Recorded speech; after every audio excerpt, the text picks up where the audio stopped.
Hello and welcome to the Addicts Anonymous podcast. I'm your host, Jim R. Today is episode 81, and we're going to be interviewing Selena K. How are you, Selena? I'm doing well. How are you? I'm doing well also. Glad to hear that you're doing well. So let's get the party started and dive in. Tell us a little bit about growing up. Okay. So my main issue was I was born with a club foot. And so I had total of like 21 surgeries. So like every summer, so I wouldn't miss school, I had a, a surgery done. And my parents were divorced. My mom worked away. So I'm sorry, I might sound weird because I fell because of the leg. My lips a little swollen, but No, you sound perfectly crystal clear. so anyway, I lived with my grandparents, and Was there a reason you lived with your grandparents? What was the reason? Because my parents got divorced when I was 2, and my mom worked a couple hours away in the city, and they didn't want her to take, I have a sister. They really didn't want her to take us up there with really no one to watch us, to be close. So we stayed there, and they came and got us on the weekend, or she came back home on the weekend, sorry. And so I've spent probably from the time I was 5 or so living with my grandparents. And they had a farm. I was great as far as growing up. Just went to a small school and just had all the normal experiences on the farm and things. And Was your dad around? no, my dad, I didn't see much of him. He lived in the same town that I lived in, but he really wasn't there. He didn't have a lot to do with him. He was an alcoholic, and so his drinking was more important than his kids. So that's another reason I think my grandparents took us in, is for more stability, so. Do you have any memories of dad being an alcoholic, or were you too young? No, I do. What kind of memories? Because growing up in a small town, of course there are, seeing him at, one example is we have a local celebration there where I grew up, and they have a rodeo for 3 days, and it's parades, and it's a great big in July every year. And he was on the committee for that. So many times I would run into him there, and he was totally wasted, and he would come up and talk, but that, it was bad. It was really bad. He could barely walk. So anyway, that's a memory I have. My mom was really good to let him come on Christmas morning. He was always either still drunk or hungover at the time that he came. So yeah, most of my memories, he's gone now, but they are around the alcoholism, most of them. Do you have any other memories of dad drinking? I have memories of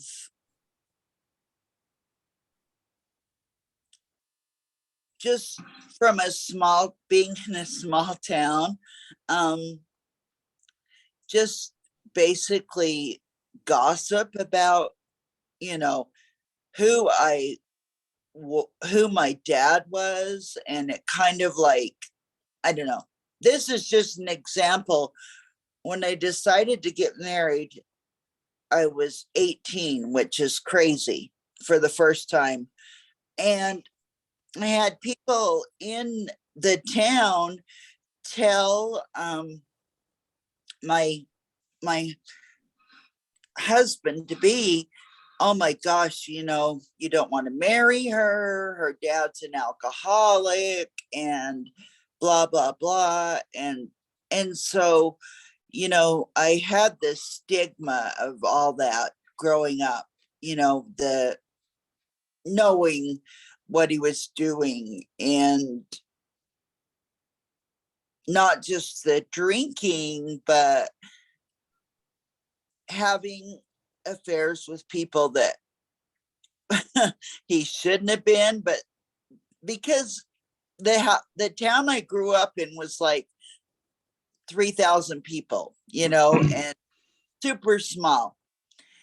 And so, we had to live with a lot of like trauma from things that he did because of his alcoholism.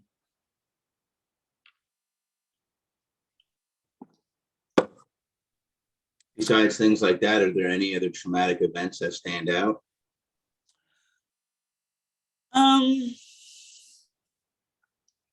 Trying to think. One time,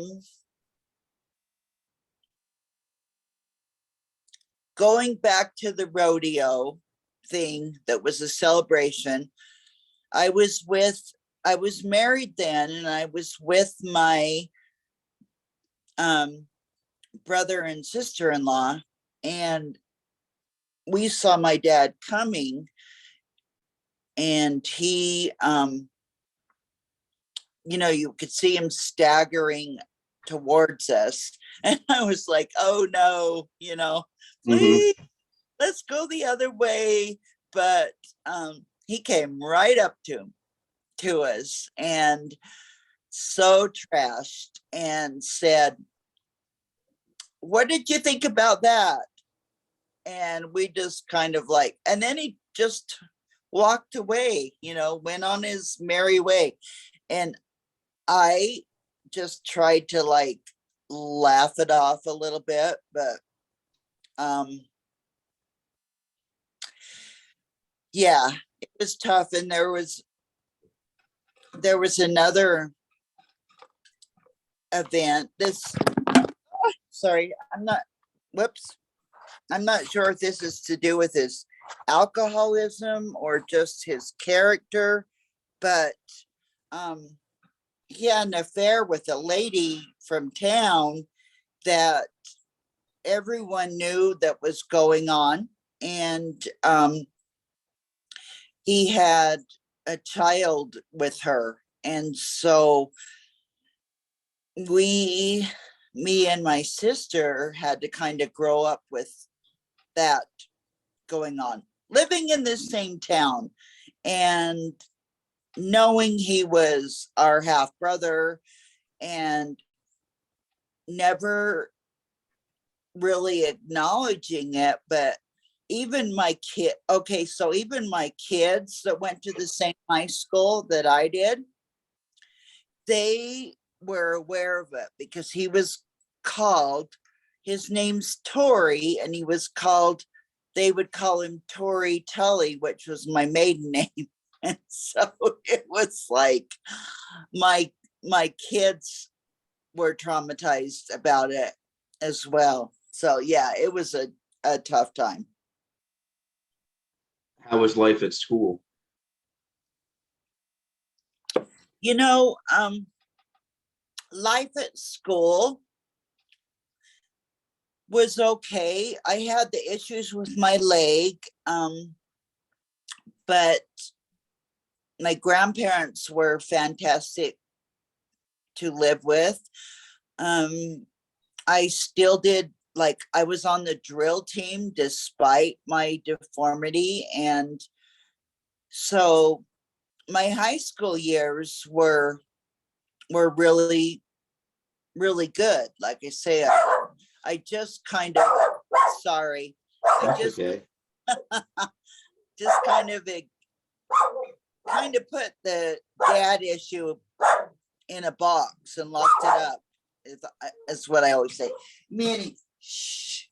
So anyway, but I had a pretty normal high school, experience.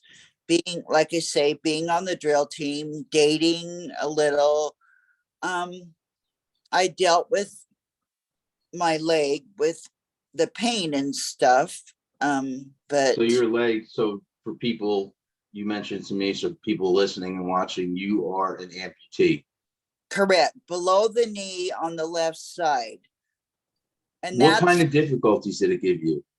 hmm, What kind of difficulties did you face? I mean, for someone that doesn't know about that oh, stuff. so like I mentioned before, until I reached probably my high school years, when I was 15 or so, I had a surgery done pretty much every summer.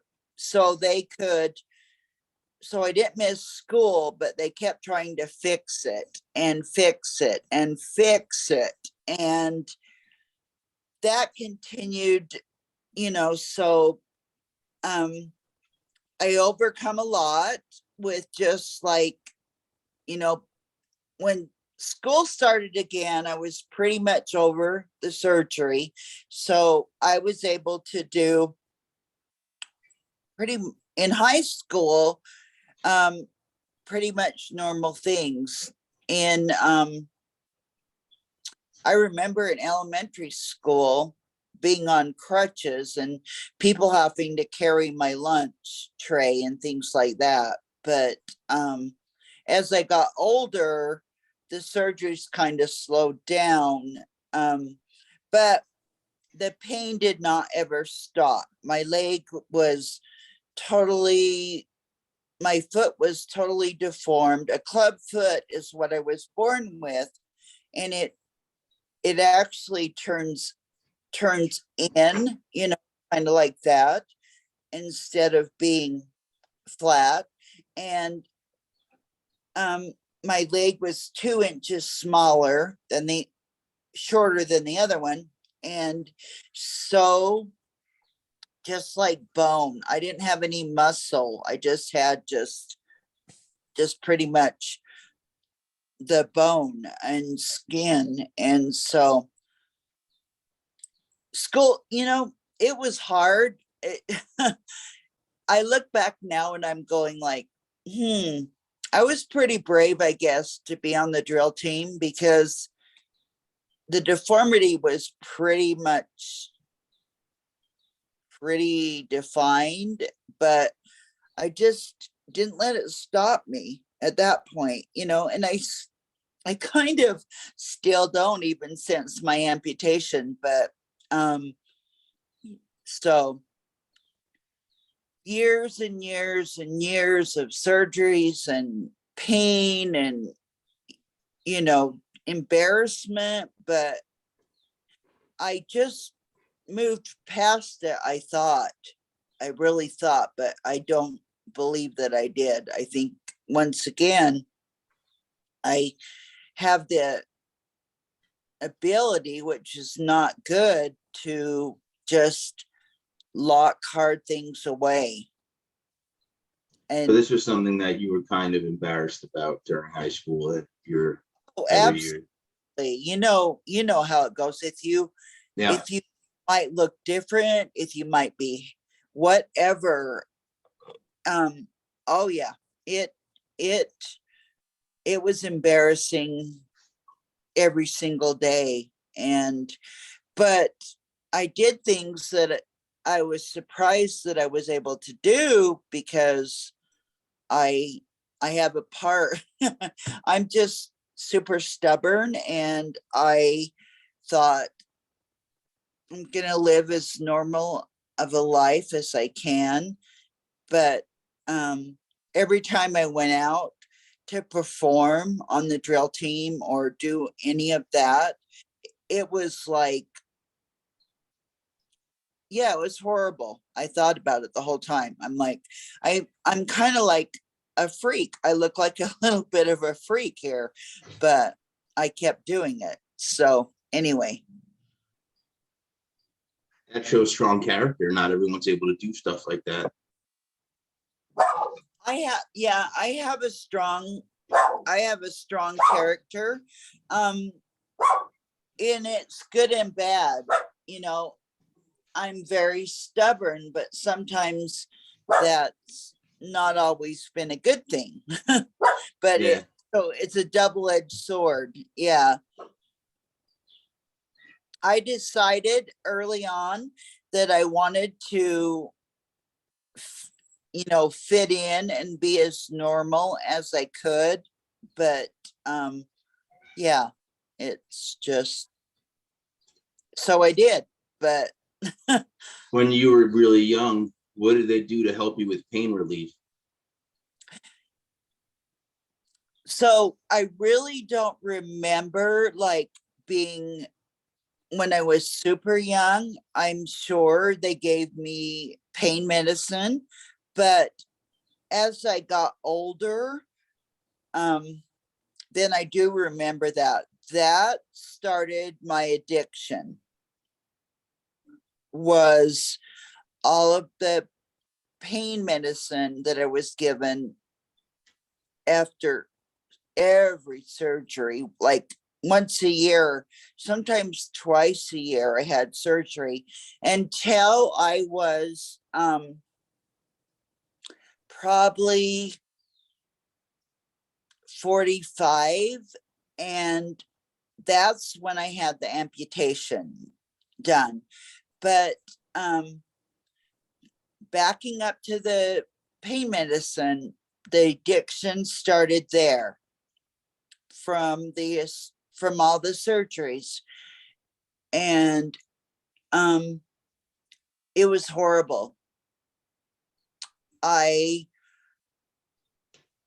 as I don't know, I did things that every addict does, that we're not proud of. Um, when I didn't have the medication, I would find it somehow. So I was either like taking it from a family member or finding it somehow. I would say that I was hurt and go to the emergency room. So I would get some. At that point, they were more lenient with giving out the pain medicine than they are now. Thank Yeah. goodness that they do not do that like they did, because I could easily get it. I would just say, oh, I fell down the stairs, or, blah, blah, blah. And so it just, knowing any family member that may have been had a prescription of it, I like found a way to take some, and it ruined my whole life. It did for so many years. And yeah, that's what started me on that. And luckily I didn't move to super more street drugs. I just kind of kept with the opioids and found a way to get those. I did drink also. So I came to kind of a crossroads when I had my decided to have my amputation, Real because quick, what age? What age did you start exhibiting those behaviors where you would lie to go to the emergency room and things like that? I would say early 20s. Okay, so you were a little bit older. It wasn't like during school or anything. No, no. During school, I didn't really have those the tendencies of addiction. It was just in the summer when you got the surgeries. Uh-huh. Yeah. I had the medication, and I felt like I was lucky at first because I didn't have the addiction. You know what I'm saying? Yeah. Or tendencies. And so I thought I'm going to be okay, but as more surgeries went on, more medicine was prescribed, I wasn't lucky. I became addicted. And when the medicine stopped from the surgeries, I still needed it. And so I found ways to get it, which were horrible ways. Going As back a little bit, what was it like once you graduated high school? What did you do with your life? well, unfortunately, I got married right at 18 Yeah. to, and I was married to this guy for 32 years. And he was verbally abusive. And, I had 3 children with him.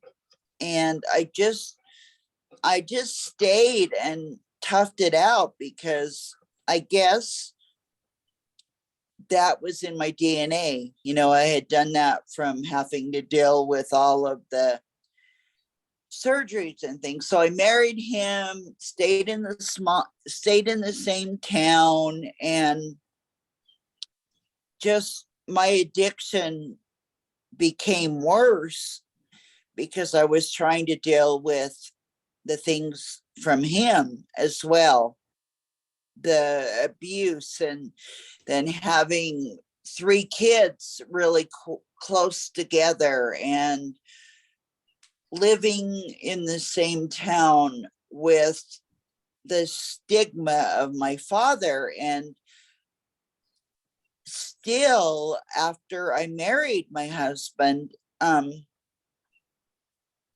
people would say things, about him. So he would come home and say, so and so said, oh my gosh, how are you able to be married to her? Her dad is such a bad alcoholic, and he's having all these affairs with these married women. And, so I had all that to deal with also. So depression hit in really early, and anxiety, which I didn't know at the time that I had, but I recognize it now because I have it still, but I get, I go to therapy and deal with it.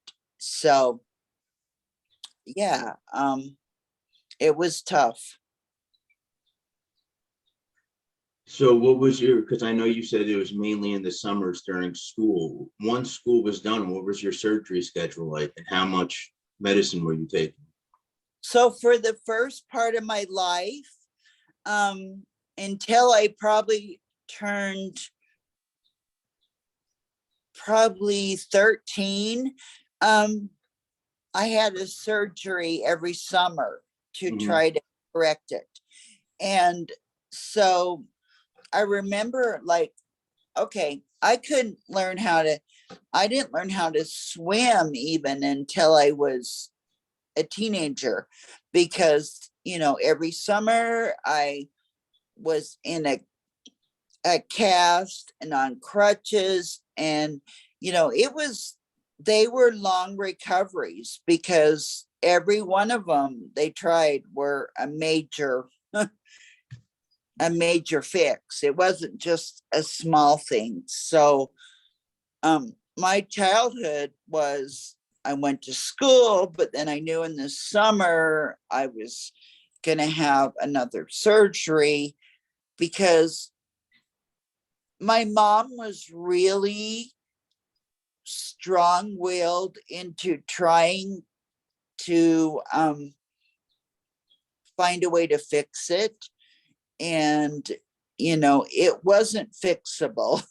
It just finally, when I got old enough, I was able to make the decision that enough is enough. And if I don't stop the madness of one surgery after another, after another, after another, I'm going to die from my addiction. And so that's kind of where I got. And I actually went in to the doctor and said he'd mentioned a few surgeries previously.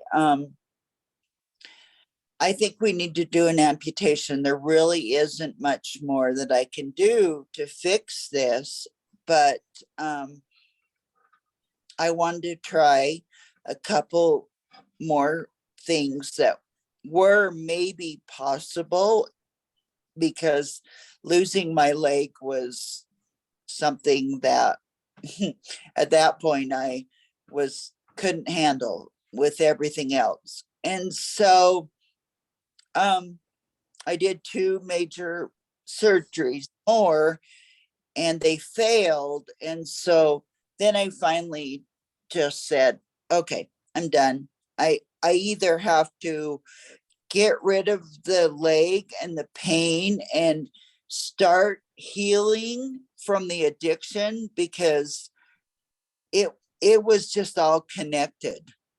So once you graduated high school, going back a little bit, and you were married, were you working during this time? I worked, yes, I worked at a local drive-in, a local fast food place as all, and at first, and then I ended up getting really interested in doing medical records, that type of thing. So I worked at a local nursing home for probably 10 years doing the medical records there. And so while my kids were growing up, that's where I worked. I did that at the nursing home. So at what age did you realize that you had an issue with drugs? oh my goodness. Early 20s, actually, while my kids were little. Sorry. Yeah, I didn't think that it was as bad as it was. I thought, oh, I can get through whatever is hurting, because I was given medicine pretty easily at that point, because things were different back then. And but when my prescription was done, then I became aware of, I need to find more. I need to find a way to get more medicine when the doctor stopped. And so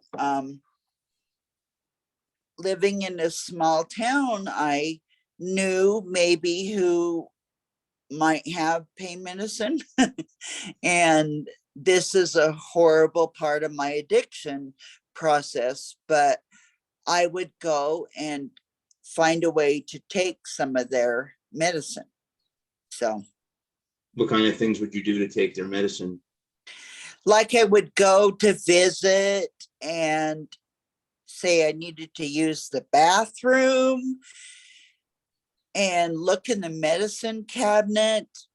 If there were any prescriptions in there, I would take a few pills so that I thought in my brain that it wasn't going to be noticed. So, and that just kept going. I got more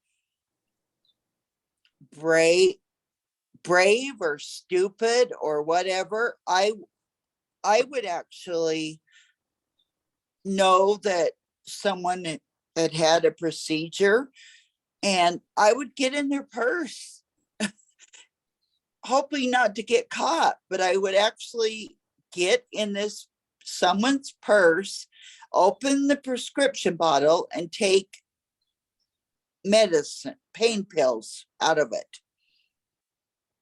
Hmm. And at that point, you know, it's so weird to describe because I knew what the repercussions could be from that if they would have caught me, but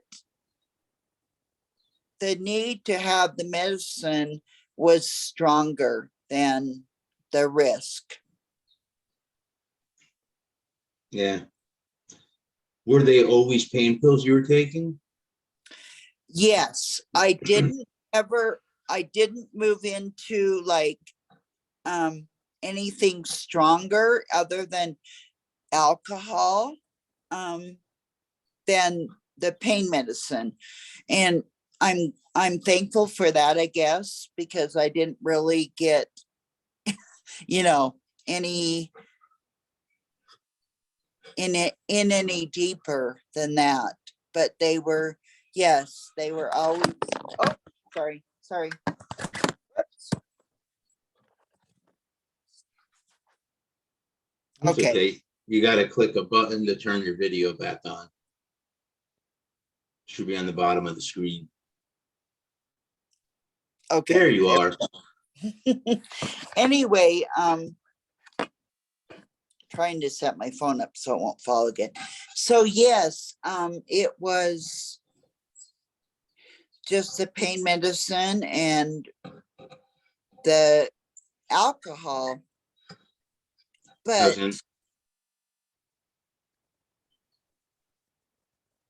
No, you go. so I really messed up raising my kids. I thought I was doing okay with that, but you know, I was self-medicating so much. Yeah, I was gonna ask, what age did you start with the alcohol? I started drinking in high school. You know, we just would have like parties and stuff like that. So started that, and I look back now because I had the tendency to be an alcoholic from my father, you know, and but at that point it was all just fun, you know. It was like another way to numb the pain that I felt, that I didn't realize what it was at that point when I was that young. So I'd say probably 16 or so when I started drinking. Oh, so you And were real young. yeah, uh-huh. Yeah, at you know, we'd have these parties that we'd go to, and you know, bonfires and just this small town stuff. And it was like everybody did it. It wasn't like really a bad thing at that point. Um, and at that point, before, you know, I was a little bit older before I really started doing, you know, stealing and taking people's medicine. So drinking was just something we did. So when do you finally in your life recognize that you have a problem and start seeking help? Oh my goodness. This is so crazy because probably in my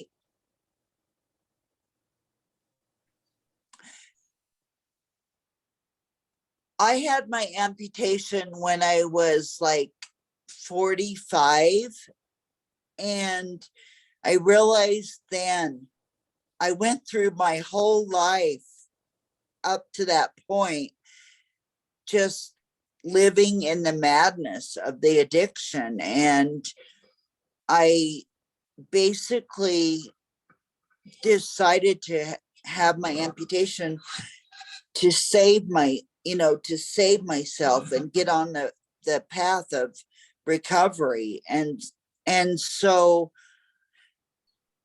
it was after that that I recovered from the amputation that I went into rehab for the first time, and I ended up going 2 more times after that. Um, I came out the last time, and I had a counselor, which I started seeing, which I hadn't done the other 2 times, which I'm not sure why, that they didn't say, you need to see a counselor. And he was really good. He helped me a ton. And um, I started on the road of what I thought was my recovery. But it was after that, it was like a roller coaster. I didn't really, I could say I totally got a grip with it all, and probably only 5 years ago. So sad, because I'm 57 years old. So it consumed me like that much of my life. Yeah, it sounds like a quote unquote lifetime. Mm-hmm. Oh yeah, absolutely. And I thought, okay, I'll get the amputation and then I will be okay.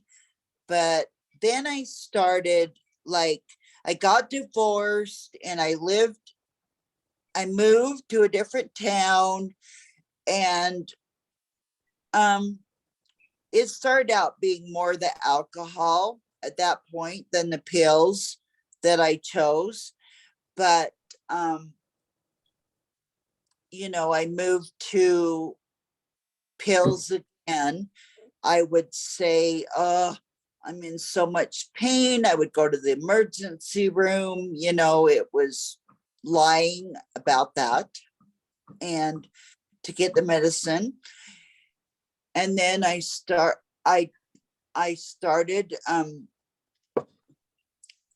smoking marijuana, which was the least of my problems as far as what I was doing, but it just all fit into the whole nightmare. And I became super depressed, and my kids knew what I was doing, but I lied so much. I lied like I was a good liar, I thought. I wasn't when it comes right down to it. So yeah, I just lost relationships with my kids. I had a granddaughter that I wasn't able to see, but being in the strong part of my addiction, I thought, that's what mattered, is like numbing myself. Not that I was losing my family, not that I couldn't see my granddaughter. It was more important to me to just numb the pain. And so until I got into, my good counselor and realized what was behind it, there was the underlying thing that I was dealing with. And once we started working through that, then I started on my way to a recovery that I could keep. So what is life like you now? What is life like for you nowadays? Life is, I'm, I, I'm recovered. I have not had any addiction issues for probably 4 or 5 years, but life is still tough. It's a daily battle. It is. It comes into whenever anything hard comes up, or I think I'm going to face, or I know I'm going to face something tough. It's the first thing that pops into my mind. It's probably always going to be there. And time and therapy and owning my addiction has totally helped. But there's still days that I think like, I could just numb myself and disappear again. Boy, that would be a good thing. And I just feel like I put this curse kind of on myself that no matter what, um, no matter what day or what hard issue comes, that's in my brain, and it comes out, and it's there. It's my demon that I have to fight every single day. And oh my gosh, that's the hardest part now. I think I wish I could go back and totally change so many things where I wasn't. Now I'm not stuck in this nightmare. I'm not sure, as time goes by, I get stronger and I'm able to like resist, the feelings that pop in my head. But years have passed, and it's still like an addict's brain. I feel like I've done a lot of research on it, and it changes your chemistry in your brain. And that has not cleared up for me.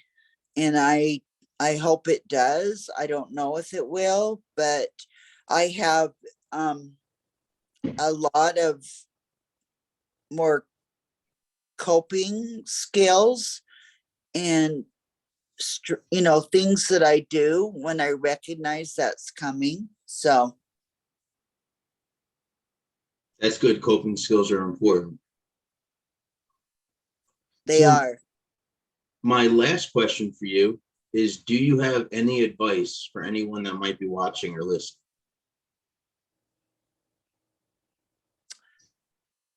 Yes.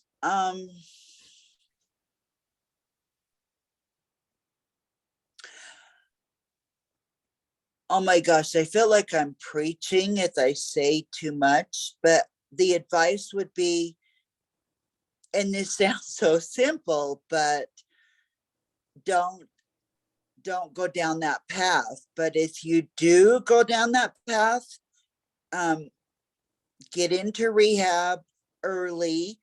Make sure you have a good counselor. Make sure you have a support system of people that you can call and say, hey, I am really, I'm really ready to start using again, and I need you to talk me through it. I didn't have all that until later on in my life, and that has helped me be able to fight through it. But find out the underlying conditions. I've learned that as well. You don't just go out and choose to have an addiction. This is my Selena 101 anyway. There's an underlying reason. Mine was depression. Mine was trauma. Mine, there is something there underlying that causes you to need to escape. And so my advice would be search out what that is. Go to a counselor, go to, when you go to rehab, dig deep and find out what the underlying cause is, because there is one for all of us. Sounds good. That is great advice. So is there anything else that you wanted to add before we get going? Like I say, be kind to yourself.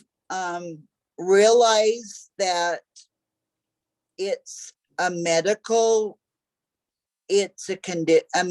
condition. Our brains change, and we're not these horrific, horrible people. We are addicts, and we can recover and we can live great normal lives, but try to forget the stigma that's associated with it from other people. You have to be strong, and you have to kind of shelter yourself from that. You have to be okay with who you are each day, because if you put too much pressure on yourself, you're going to relapse. And so I've had to learn the hard way to be like, you know what? It's okay to not be okay. If I feel like I'm super depressed on a certain day, then I deal with that, but I don't have to